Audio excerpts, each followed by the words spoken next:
خپل دې میاشتې کرایه ما خپلو دوکاندارانو ته معاف کړه. السلام علیکم قدرمنو پښتنو، زه یم ستاسو کوربه اویس کرم سواتي. کتونکو دې وخت کې موجود یم د سوات په سیمه چارباغ کې.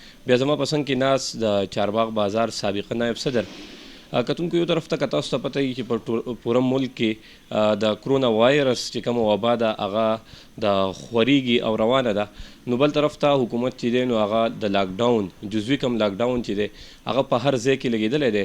کتونکو که یو طرف ته د دې نه غریب خلک چې دی نو هغه متاثره شوی دی، د هغو کاروبارونه بندي، نو بل طرف ته د کم د بازار دوکانداران چې دي د هغو دوکانونه هم بندي چې د هغو کاروبارونه ډېر متاثره شوي دي. چارباغ بازار کې د سابق نایب صدر حیدر علي خان چې دی نو هم دوکانونه دي. دو خپله دا وینا کوي چې ما چې څونه دوکانونه دي نو هغه دوکاندارانو ته زه کرایه معاف کوم. نو هغې حوالې سره دا پروګرام موږ جوړ کړو. راځئ دوی سره خبرې کوو چې څه ویل غواړي. السلام علیکم. وعلیکم السلام. څنګه تاسو خیر دی؟ ستاسو د راتلګ موږ ډېر شکریا ادا کوو او اعوذ بالله من الشیطان الرجیم بسم الله الرحمن الرحیم. منګه په دې بازار کې په دې دفتر کې موږ ناست شو. موږ د بازار د حالاتو ته وکتل چې بازار کې نن سبا کاروبار نشته. په دې وجه باندې ما یو سوچ وکړو چې یاره زه داسې یو قدم کېدم، ولې چې په دې بازار زه صدر پاتې شم 6 کاله. دا قدم سره کېدای شي دا نور خلک هم تعاون وکړي د دې غریب خلکو سره، ولې چې د خلکو کرایه نه د ډېرې های د چا 15,000 د چا 20,000 روپۍ کرایه ده. په دې وجه باندې موږ دا یو سوچ وکړو چې یاره موږ دا خپل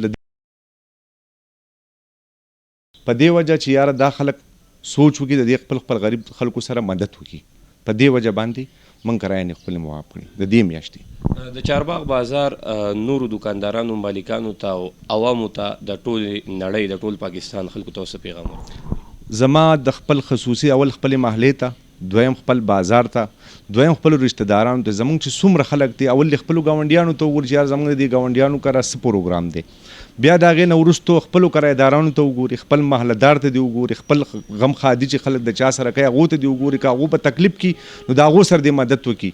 حکومت ټیک ته موږ سره تعاون کوي، خو موږ چې د یو بل سره تعاون وکړو، موږ د یو بل سره کوآپریشن وکړو، نو د دې موږ سره د حکومت ضرورت نشته، بیا نه راځي. موږ به په خپله د یو بل سره تعاون کوو، په خپله به د یو بل سره هیلپ کوو. مهرباني.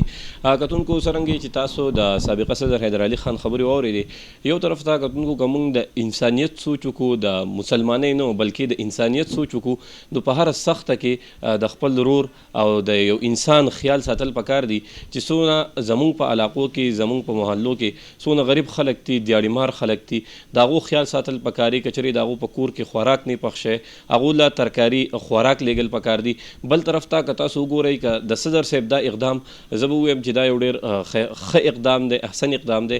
کیدای شي د موږ د دې پروګرام مقصد هم دا صرف د لالچ د وجې نه دی چې یا خلکو ته ښودنه ده، خو د دې چې موږ ریکارډینګ کوو نو صدر صاحب ته موږ هم دا ووایو چې د دې به ریکارډینګ کوو، په دې به یو پروګرام جوړو، ځکه چې خلکو ته موږ شو کړو او د خلکو په ذهن کې هم دا یو آیډیا راشي، یو سوچ راشي، او خپل چې د هغو په ماتحت کې څونه خلک دي، که هغه په کور کې څوک اوسېږي، کوارټرو کې یا په دوکانونو کې چا څوک اوسېږي، نو هغه خلکو ته د دې میاشتې نیمې کرایه چې ده هغه معاف کړي. زه قدرمنو پښتنو، یو طرف ته دوکانداریانې او کاروبارونه بندي، نو بل طرف ته دا یو بل ټینشن د کرونا وایرس د وبا راغلی، نو خلک ذهني مریضان شوي دي، ذهني ټینشن شوی دی. د ټولو محلو او د ټولو علاقو خلکو ته، مشرانو ته دا پیغام ورکوم چې په خپل علاقو کې جرګې وکړي، مشران دي کینی د مالکانو سره، او د هغو چې څونه کرایهدار دي هغو ته د کرایه معاف کړي. د یو بل پروګرام پورې خپل کوربه اسکرم سواتي اجازت راکوي. د الله په امان.